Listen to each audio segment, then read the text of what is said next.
Location: deep space aboard the Expedition Minoris. Time: approximately 150 years into the Second War of Feather and Scale. As I walked down the lodge hall towards my destination, passing officers and logistical personnel, I noticed how those of rank or status make sure to keep clear of my path, allowing me quick and undisturbed passage. While appreciated, it doesn't go unnoticed. These halls are normally thick with people, and passage can be a circuitous thing. But not today, and not for me. I understood why, of course. After the incident, my name must only be a few shades lighter than the deep black sky that we sail across. It was clear by flicker of the flame most of the higher officer corps were aware of what happened and now knew I was on my way to what was most likely the end of my career, if not my life. And none wanted to see that fate brought anywhere near them. It's understandable. Making my way to the main lift to take me to the central command and control complex deep within the ship, I was stopped for but a moment as my summons was verified and authenticated.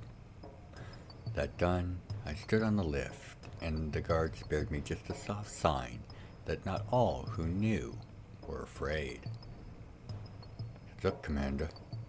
If you were in half the trouble you think you are, you'd have an escort, and most likely be in chains." My eyes must have shown something as he finished. Just beating the doors of the lift closing, he said, "I've seen it before. You'll be fine." His words had the ring of truth and the sage tone of experience. As the lift descended, I thought about not only his words, but everything that had happened. As far as I know, the Minoris has been in service for just over 1,000 or 2,000 years. Last of the great star vessels to be built and set sail, joining the Draxus and the Celestial, along with the Primus, as the vessels to map and chart the stars beyond Jamamar. Huge vessels, each with the top level of design and power available to their builders. And while she was the smallest of the fleet, the Minoris had earned the lion's share of honors for exploration and discovery. That of course came with its downsides. As embodied with the incident, those downsides were possibly catastrophic. As the doors of the lift slid open, I saw an armed soldier waiting for me. One of the elite Stellar Flame. My heart sank. This man could end me with a thought and the barest push of his erratic might. However, his voice was full of dry warmth, catching me off guard. "Commander, you're expected in Hall 7. The brass is there. Seems eager to finally meet and debrief you." Debrief? That had happened for nearly the whole week after the incident. Why would they want to hear it again? However, the soft rattle of his armor as he gestured down the corridor brought my attention back to the moment, and I walked forward, towards the end of my future. I was now sure. Hall 7 was a distance away from the lift. However, these halls had far fewer people moving through them, allowing me to arrive outside the door nearly a half an hour before my summons stated I should be there. Before I could start to wonder, the door opened, and a strangely familiar voice came from within. "Commander Lant, your early arrival is both commendable and convenient.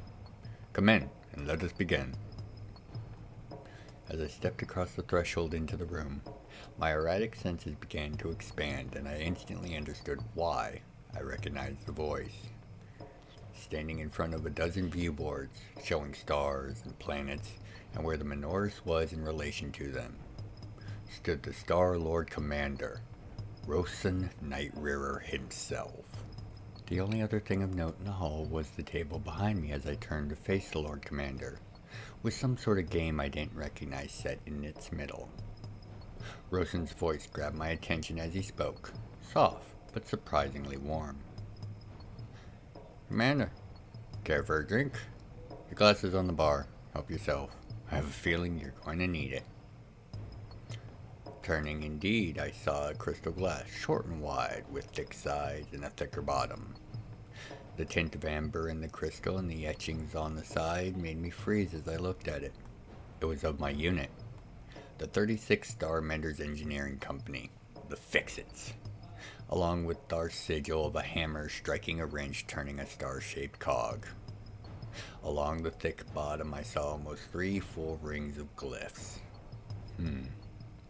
A mourner's tumbler, given to a commander that has lost men as a method of helping keep their memories alive. Eventually, there'd be 4 rings of 36 glyphs, 1 for each member of the unit lost. Picking up the glass and pouring myself a large portion of the Lord's finest distilled cider, I turned after toasting my men, both alive and dead. The Lord's voice was just as soft, but now had that edge of command.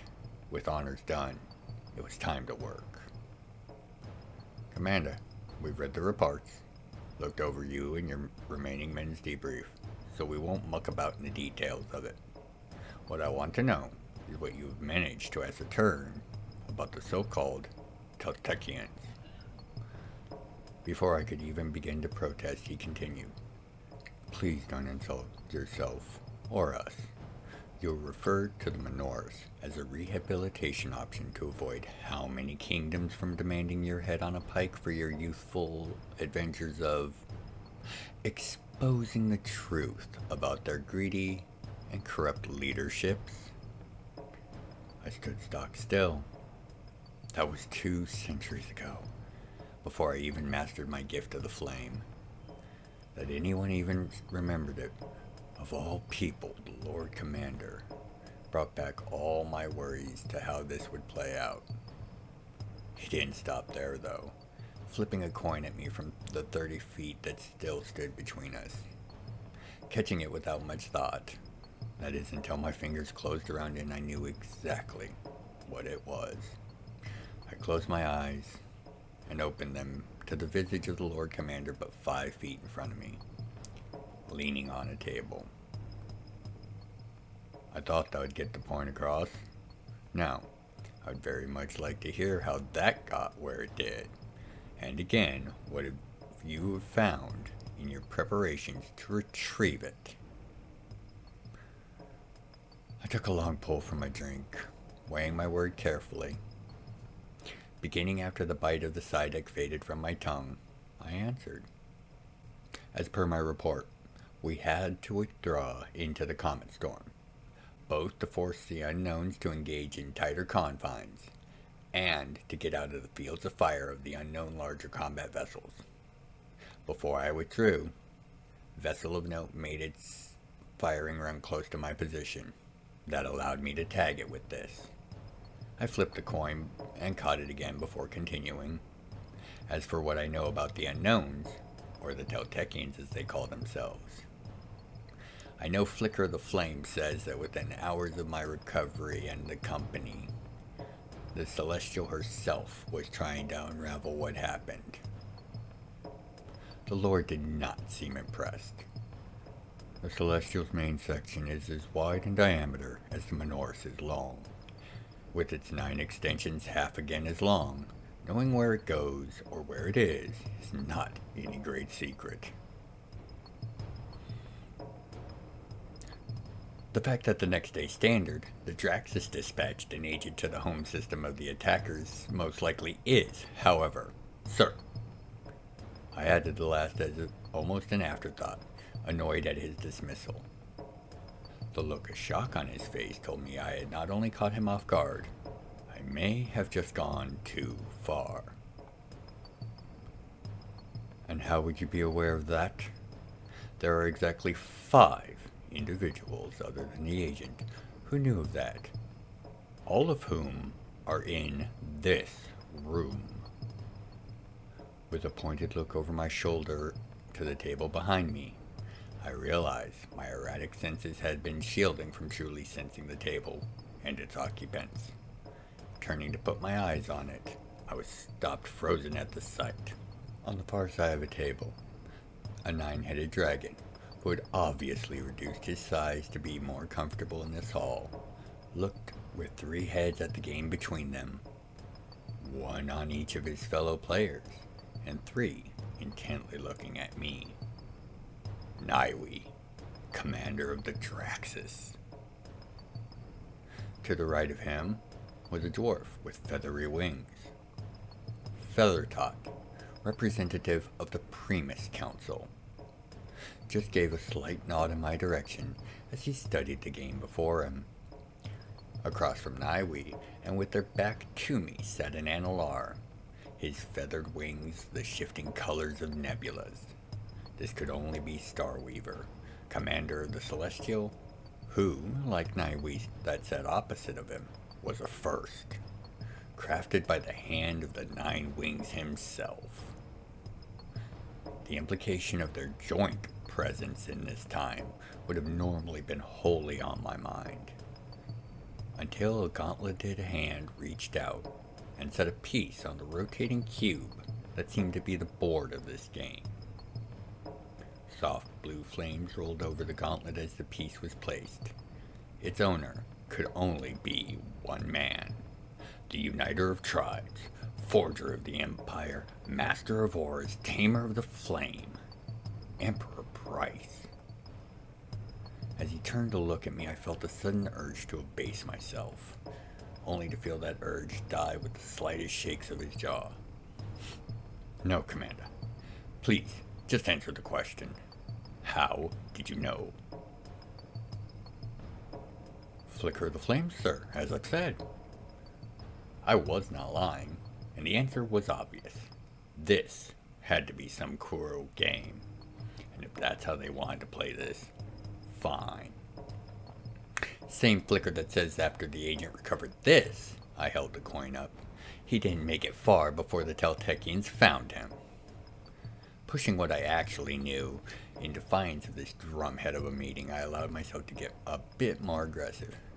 The agent was released within a day, and the fleet has been drilling at 50 times normal pace since. That about covers it for this coin. I finished, and I saw the Emperor's eyes glow. Of course, the coin. When the agent grabbed it, of course you'd know, just as you had gathered information via its attunement. Clever. The Emperor seemed quite pleased with my fiery rejoinder. Now, what else do you know? Not a whole lot.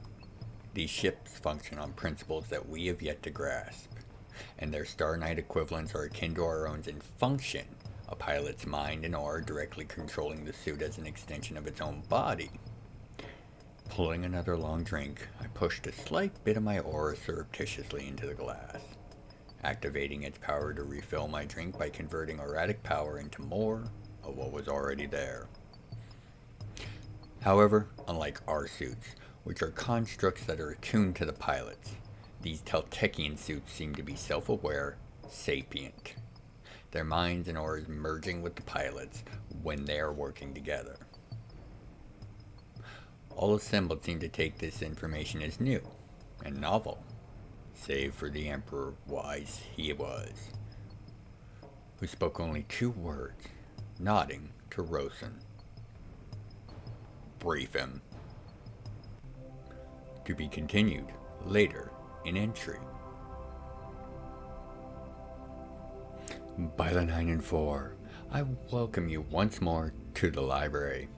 And in today's entry, we are going to cover in brief some of the broader points of the original stellar expeditions of the realms. As always, this is just an introduction to this mysterious period of the realm's ancient history, with further entries to expand our knowledge in the future. In the beginning, extraplanetary exploration had been deemed unsafe, as all attempts to travel beyond the physical orbits of Jamamar's moons unerringly resulted in the travelers being pounded into oblivion with meteors and asteroids crisscrossing the system, always seeming to be in the direct or intersecting path of any travel. After the foundation of time as a linear concept, the NLR again made attempts to explore beyond the system. Led by one that would become known only as Starweaver, they graced into appearance the Expeditus Celestial. This ship was large enough to be able to ignore the dangers via its vast crew of Vanalar, who could just grace away incoming meteors. Soon after, the Expeditus Draxus appeared as the dragons answered to their siblings' creation, where the Celestial was a work of flowing art, much like its crew and residents. The Expeditus Draxus was a harsh and cruel-looking ship, brimming with weapons. To call the Draxus a warship undersells the vessel's capabilities vastly. With its armaments, it was able to easily travel the system, capable of shooting down all incoming objects. These two vessels would have been the only of their kind, if not for the upstart and newly formed Omnitron Empire of the Flame-Forged Humans. Their Emperor Price presented the leaders of the other vessels with a plan as he revealed the existence of the Expeditus Minoris, the humans' entry to this fleet. His plan was for the three of them to construct an even greater ship, to serve both as linchpin of this new fleet, but also to serve as a symbol of unity, as he also proposed that every available talent from the elder and younger races be used to forge a ship truly worthy of Jamamar. Soon after, the Expeditus Primus was constructed and set into the stars. As these massive ships began to explore not only the system, but what lay beyond, they became detached from Jamamar as a whole, so enthralled they became in their travels and discoveries. When the fleet made its first grand report covering the systems within a year's travel of Jamamar herself, after a modest period of about a century, they had found that war had broken out between the elders and been settled, and that far more time had passed back home. Closer to a millennia, if not multiple, had passed. While their explorations had not found any advanced culture on other worlds, they had found large swaths of evolving races, similar to the orcs, goblins, Rodkin, and other non-god-shaped races that also grew up on Jamamar herself. By the time of the Second War of Feather and Scale, which was not long after, the fleet was more than twice as far away, doing all it could to stay out of the fighting and conflict. As noted in the opening tale, it was at this point contact with an advanced culture was made, that of the Teltekians, an apparently human species that claimed to be from beyond our galaxy's rim. They wielded technology that was the equal of the fleet, if not more advanced. Despite an early misfire in the first contact procedures, the Teltekians were eventually diplomatically engaged and aided by the fleet in finding a new homeworld, as they were refugees from what they called the ending of their galaxy. This planet would be called North by its settlers and would serve as their home for ages to come. Eventually, as the war dragged on and the younger races became more involved, more and more residents of the Draxus and the Celestial were drawn away to aid their allies, honor oaths of alliance, or the like. The Primus did not suffer a manpower loss like this at first, as appearances were maintained by all parties, all the better to spy on their rivals on the massive neutral vessel. The Minoris did not lose any manpower either, as the Emperor Price had installed a number of clans permanently on the vessel as steward lords, and they remained loyal to the orders given at their clan's inceptions. However, the Emperor himself did leave the fleet sometime before the ending of the Second War. For reasons that are not completely clear, sometime before that war's end, all connections, technological, magical, or otherwise, to the fleet were severed. From that point on, the actions of the fleet were totally unknown to all on Jamamar, until their rediscovery in the early days in the Age of Stars. Some say it was an attempt to prevent what came next from reaching the fleet, but that is merely a guess based on hindsight. What happened next, of course, was the end of the war and the end of the world with the summoning of Vanson. For so perverse was Vanson's power that to the fleet's records, Jamamar and her whole star system vanished. For an unknown length of time, the fleet tried its best to restart after the loss of the homeworld. Eventually, almost all the vessels had been abandoned of non-essential crew, and for all purposes were floating dead, waiting for a return that would never come. The Primus was the last ship to succumb to this slowly encroaching fate, having maintained a bulk of its residents and crew, and having encountered other visitors or refugees from other realities or planes. They were more than able to continue to explore and found new colonies. Often, these colonies would serve as a point of ascension for the savage races that were on those worlds naturally. However, an unknown corruption of the various systems of the Primus eventually rendered her as inactive as well, as the bulk of the ship had become infested with monsters and beasts roaming wild and killing all they could find. By this point, there were dozens, if not scores of worlds that had been touched by the fleets, leaving as many, if not magnitudes more, cultures and societies in their wake. However, when Jamamar vanished, time became elastic and inconsistent for these worlds. Thus, it is unknown exactly how long Jamamar was gone, as some worlds mark it as only a few thousand years, where other worlds have seen hundreds of thousands of years since the loss of the homeworld, and are only known because of the modern Age of Stars archaeological work on these now long dead worlds. It is known that what became known as the Ancient Empire began forming around this time, as an alliance of colonies that had united behind the divine guidance of the Scriptorum. They would go on to found their own massive vessel fleet, but that is a discussion to be saved for its own entry.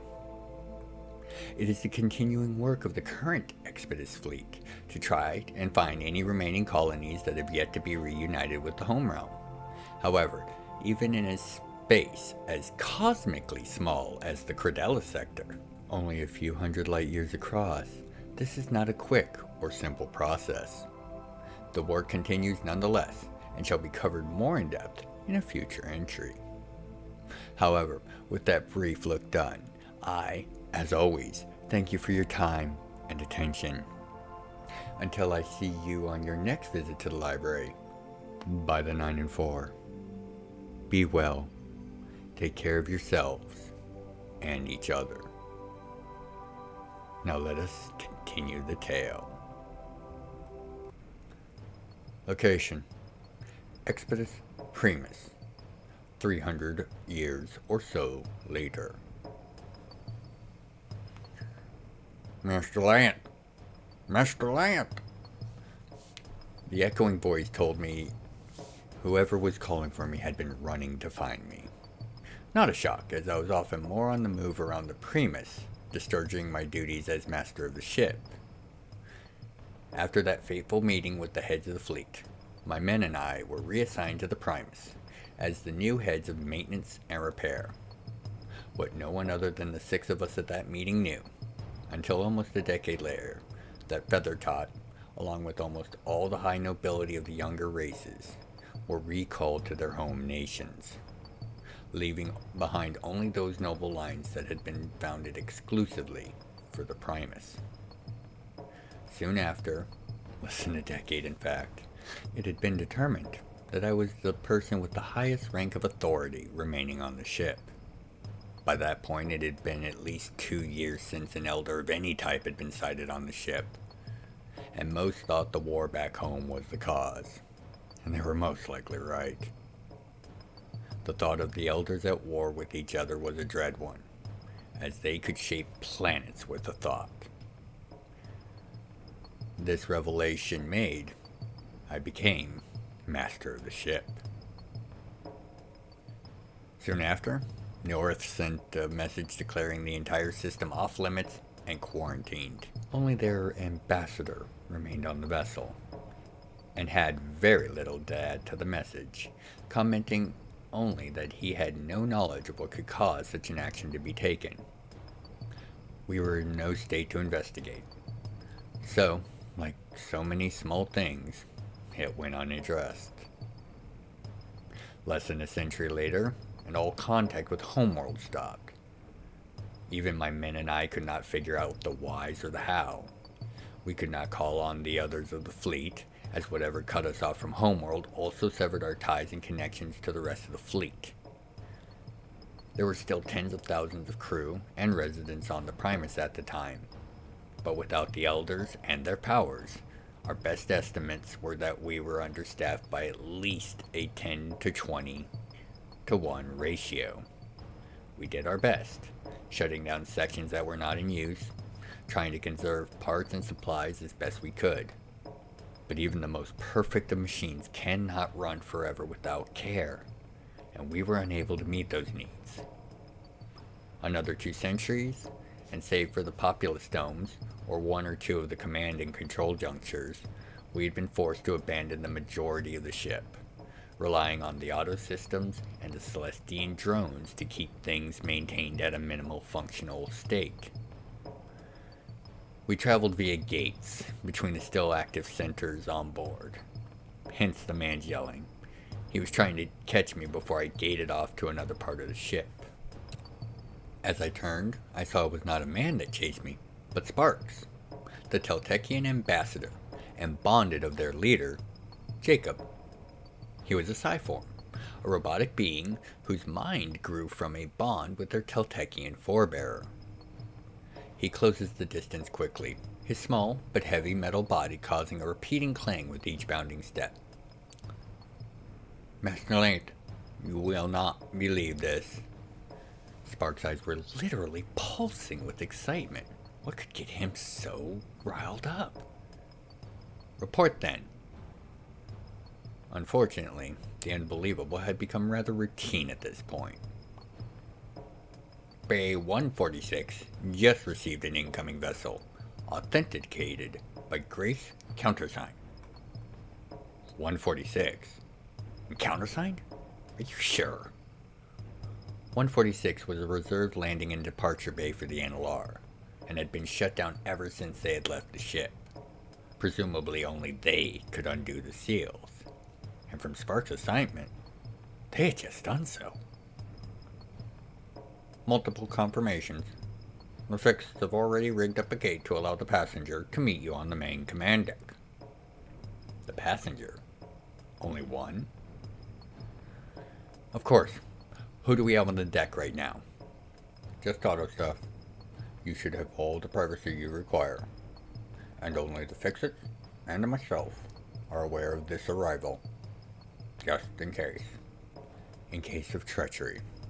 The word of which would break the fragile spirit of the crew went unspoken.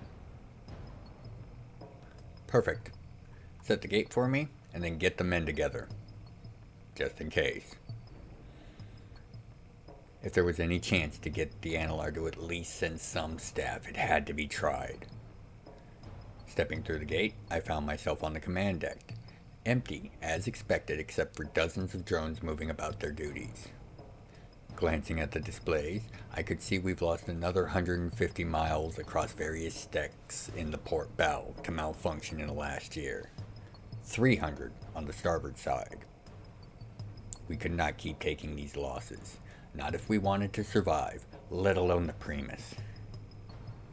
This meeting would decide the fate of my mission, for even a single elder could reverse these losses, severe as they were, in mere hours. That is when I noticed a slow blinking crystal on my primary command console. Reaching over, I touched it, receiving the message from the Emperor. It was an erratic impulse message. A whole discussion conveyed in but a moment. As the shock of the transfer subsided quickly, I was now aware of how bad things were back home. The war was tearing Jamamar apart, and only the fleet would most likely survive to carry her story forward. There was also a wealth of information included, but it was so vast it would take days of meditation to sort through it all. A soft chime told me my guest was about to arrive, so I turned my thoughts to the now. A moment later, the doors slid open wide and a single Analar, more than twice my height, entered, dressed in what appeared to be robes of ancient design. There was something off about this one, and for a moment, I was about to dismiss it. Then, he spoke. "In the name of he who rules Demamar, I of the Dark Wa." Dark Wa? My mind filled with panic and the need to act. The Emperor's freshly imparted information and words screaming in my mind. "The Dark Wa are traitor to Jamamar. Allow them no safety. Kill on sight." Before the next word could even form on his lips, I used my erratic talent to engage in emergency lockdown and command severing protocols. The doors slamming shut just as he had attempted to turn and flee through them. "That was very foolish, human scum. Now, I will have to tear the release codes from your soul. Your actions will not save this ship from serving my master, and now you shall be the first among his newest disciples." He stepped forward menacingly, only to notice the billowing fog entering the deck from the floor vents. "Gas! You must be joking. Even if you could kill this body, my soul is fortified by my master. I would live on as an undying avatar of his power and rage. You will only condemn this ship to a slow death if you do not see human reason, and yourself to a slower and longer one." "Might only be a human, but I know 3 things you don't." My slow smile must have made him nervous. "What are those, then?" He drew a long, thin blade, 8 foot long if it were an inch. 1. Neither you nor I can get out of here. The seals have to be disengaged from the engineering main console. The walls of this room are room tight. 2. Even if I did have a way out, your grace cannot violate the erratic wards on my soul. So the best you can do is KICK! With a sharp crack, I felt the long, slender blade of this Dark Wa take me just below the gut and lift me across the room and into a console, the power within it raking my bodies in arcs of pain and agony. My only response was to laugh at the impudent rage on display from this elder. "And the 3rd thing, you lesser scum? Can you even manage to speak your taunts as I kill you?" He slowly approached, using his powers to twist and shake the blade as he did. I smiled through gritted teeth as he slowly killed me. The fire was going to be by far my favorite, just what this traitor deserved. I coughed hard, blood spraying with my efforts. "It's not gas. It's aether particles suspended in water vapor." My smile as I struggled to finish must have been a thing of terror, as the Dark Wall realized what was coming next, as a buzz came from the overhead sprinklers, and water fell, dark as the void particles it contained. Time to put his undying avatar boast to the test. "For Jamamar, you bow